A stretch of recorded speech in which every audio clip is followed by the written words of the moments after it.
नमस्कार साथियों, मैं अर्जुन सिंह रावत इस समय अपने गांव ग्राम डुमेला तल्ला पीरू खाल में हूं और हम लोग एक और बंजर खेत को आबाद करने की कोशिश कर रहे हैं और हम एक और बंजर खेत पे पहुंच गए हैं। और ये मेरे पीछे देखिए, हमारे छोटे भाई Saurabh Singh Rawat grass cutter machine से पहले यहाँ की जो घास को काट रहे हैं, क्योंकि यहाँ पे बड़ी बड़ी घास हो गई थी इस बंजर खेत में। तो हम लोग फिर एक और बंजर खेत को आबाद करने की आज कोशिश करेंगे। और ये देखिए, ये इलाका पूरा बंजर है। तो देखते हैं हमारी मुहिम कितनी सफल हो पाती है। तो मैं साथियों, हम फिर से जुट गए हैं अपने बंजर खेत को आबाद करने के लिए। और मैं आपको अभी खेत में है हम लोग, जिसको हमने एक दो दिन में इसको बिल्कुल आबाद करना है। इस पर हम काली हल्दी लगाएंगे अभी आने वाली मार्च अप्रैल में। इससे पहले इसको ठीक ठाक करना पड़ेगा। तो ये देखिए, ये इस टाइम हम खेत में हैं और ये पे बिल्कुल यहाँ से हमारा खेत शुरू होता है और यहाँ से शुरू होता है और ये आगे तक है। और ये बिल्कुल गांव से अलग है, हटकर है। और हम लोग आज जुट गए हैं नए खेत को, बिल्कुल बंजर पड़ा है। आपके सामने देख रहे होंगे, घास हुई थी, इसमें काट दी गई है जो घास, और अब इस घास को उखाड़ना है, बिल्कुल बंजर है। तो सबसे पहले हम बिल्कुल ग्रास कटर मशीन से घास काट रहे हैं। इसका बाद हम रोटावेटर लाएंगे। ये हमारे छोटे भाई नायब सूबेदार रिटायर्ड श्रवण कुमार रावत है, थोड़ा रेस्ट कर रहे हैं, ये देखिए। और ये पूरा खेत बंजर है। ये हमारे छोटा भाई सूरज सिंह रावत तो होटल लाइन में है, ग्रास कटर मशीन से तो घास काट रहे हैं। बिल्कुल ये तो घास है, इसको काटनी पड़ेगी। उसके बाद हम इसको रोटावेटर चलाएंगे। ये सूरज सिंह रावत है, समझिए ना, देख जरा, सूरज सिंह रावत है जो ग्रास कटर मशीन से चला रहे हैं। और बिल्कुल हम चलेंगे, इसको एकदम साफ करेंगे। उसके बाद हम इस खेत को आबाद करेंगे। इस पर हम काली हल्दी लगाएंगे इसी खेत पर। और अभी मार्च में लगाएंगे, फरवरी मार्च में। ये साथियों देखो, पूरा बंजर खेत है। और यदि हम इनको इस तरह आबाद करेंगे, बिल्कुल यहाँ पे जंगल हो चुका है। इन खेतों पर कभी बड़ी ज़बरदस्त खेतीबाड़ी हुआ करती थी। अब देखो सारा यहाँ पे बंजर हो चुका है। देखो, आप देख रहे होंगे, ये हमारे गांव के नीचे का ही इलाका है। ये ऊपर है वो गौशाला है, कुछ छनियाँ बोलते हैं। तो यहाँ पर खेतीबाड़ी होती थी, परंतु भयंकर पलायन की वजह से यहाँ पर अब खेतीबाड़ी नहीं हो रही है। तो हमने गांव बचाओ अभियान चला रखा है। तो हम लोगों से कह रहे हैं कि भाई, हम लोगों को गांव बचाना है तो हमें अपने खेतों को आबाद करना पड़ेगा। ये देखिए, घास का एक बना रखे उन्होंने यहाँ पे इकट्ठा कर रखा है, पलकुंडी बोलते हैं जिसको।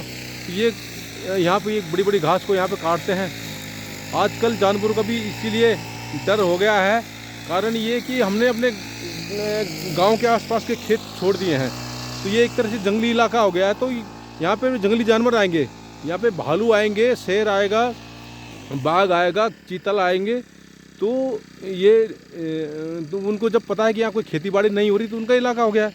तो हम लोगों को यहाँ पर खेतीबाड़ी करनी चाहिए, ताकि जंगली जानवरों को भी उनकी अपनी सीमा रेखा होती है। उनको पता है कि जब यहाँ पे कोई खेतीबाड़ी नहीं कर रहा है, यहाँ पे इंसान नहीं आ रहा है, वो फिर यहाँ पे दखलंदाजी शुरू कर देते हैं।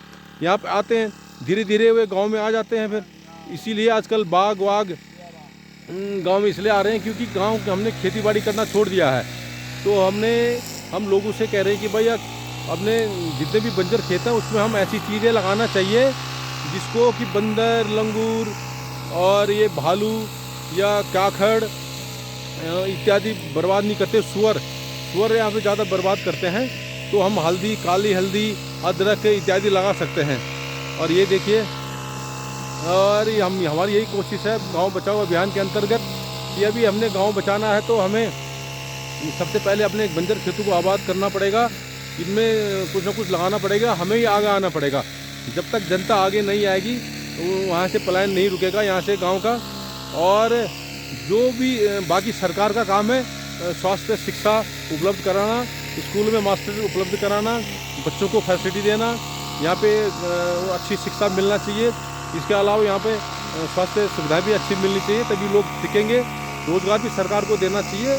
जितने भी दफ्तर खोले हुए हैं उन्होंने देहरादून, हरिद्वार, उधम सिंह नगर, रुड़की इत्यादि, इन सब का डिसेंट्रलाइज होना चाहिए। गांव के दूर दराज के इलाकों में भी यहाँ पे दफ्तर खोलने चाहिए, चाहे ब्लॉक ऑफिस में, चाहे रोज़गार तभी लोगों को मिलेगा। तो साथियों, ये अभी तक इतना यहाँ घास काट चुके हैं हम लोग। ये तो हमने ये खेत को धीरे धीरे साफ कर रहे हैं। ये सूखी घास है, ये हमने एकदम साफ कर रहे हैं। इसके बाद हम रोटावेटर लाएंगे, इसको पूरा आबाद करेंगे। तो अगर हमने ये आबाद कर दिया तो कम से कम जंगली जानवर यहाँ तक नहीं आएंगे। उनको पता है यहाँ तक इंसानों की खेतीबाड़ी हो रही है, इंसान आते रहते हैं, यहाँ पर नहीं आएंगे वो। तो ये देखो हमारे, तो साथियों, यदि हम लोगों को अपना गांव बचाना है यहाँ पे, तो हमें ही आगे आना पड़ेगा।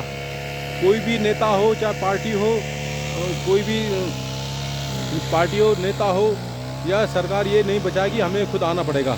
ये हमारे सामने एकदम चंदौली गांव दिखाई दे रहा है, और ये एक रोड जा रही है, जो रोड जो आती है बेदीखाल से आती है। रोड बेदीखाल से होती हुई वो कोटद्वार जा रही है।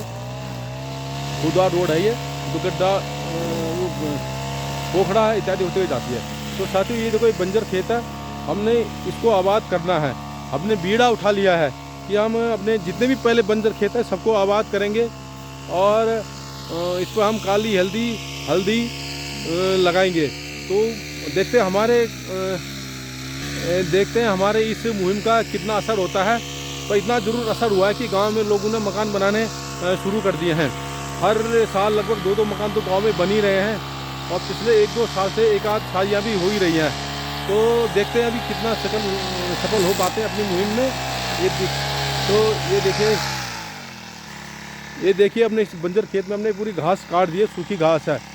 ये हमारा छोटा भाई स्वरूप सिंह रावत अभी मशीन चला रहे थे। अब अन्य नायब सूबेदार श्रवण कुमार रावत चला रहे हैं मशीन। ये देखिए ग्रास कटर मशीन से पूरी घास काटी जा रही है, और बहुत सुंदर घास काटी जा रही है। आजकल ये आधुनिक औजार भी बहुत ही ज़रूरी है, और ये हम मशीन से चला रहे हैं। तो साथियों, यदि हमको अपना गांव बचाना है तो हमें ही आगे आना पड़ेगा, और हमने जितने भी हमारे बंजर खेत हैं इन सबको आबाद करना पड़ेगा। एक समय में हमारे गांव में पूरी खेतीबाड़ी हुआ करती थी। नीचे आप नदी देख रहे होंगे, वहाँ तक, यहाँ नीचे नदी है, वहाँ तक खेतीबाड़ी हुआ करती थी, और अब बिल्कुल भी नहीं हो रही है, बहुत कम हो रही है। तो अब दोबारा से हमें फिर खेतीबाड़ी पर लौटना पड़ेगा, और ऐसी चीज़ें हमें लगानी पड़ेंगी जिनको बंदर, लंगूर और ये सुअर, भालू इत्यादि नहीं खाते हैं। और अगर हम खेतीबाड़ी दोबारा शुरू करेंगे तो इससे क्या होगा कि जो जंगली जानवर है, जैसे कि बाघ हो गए, या जो जंगली बाघ हो गया या भालू हो गया, वो नहीं आएंगे, क्योंकि उनको पता है कि यहाँ तक इंसान रह रहे हैं। तो ये इसका भी डर काफ़ी ख़त्म होगा। यदि हम लोगों ने दोबारा से खेतीबाड़ी कर लिया तो इससे भी क्या होगा कि ये जो अगर जंगली जानवरों का जो डर है वो भी ख़त्म हो जाएगा। क्योंकि हमने गांव के बिल्कुल पास की, देखो गांव है, ऊपर के सामने खेत है, यहाँ कि हमने बंद कर दिया खेतीबाड़ी करना। तो नेचुरली यहाँ तक क्या है, जंगली जानवर आते हैं, हिरन आते हैं,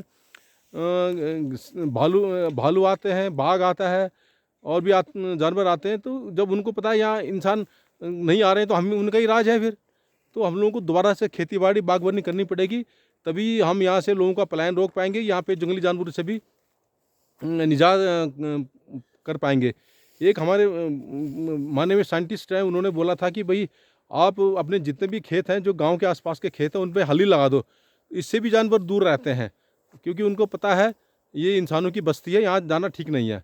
तो साथियों, मैं यहीं पर अपनी बात से समाप्त करता हूँ। हमने एक और खेत की तैयारी कर रहे हैं, बंजर खेत को आबाद करने की पूरी मुहिम जारी है, हमारे गांव बचाओ अभियान। तो अगर आपको वीडियो पसंद आए तो इसको जरूर लाइक कीजिए, शेयर कीजिए, सब्सक्राइब कीजिए। नमस्कार।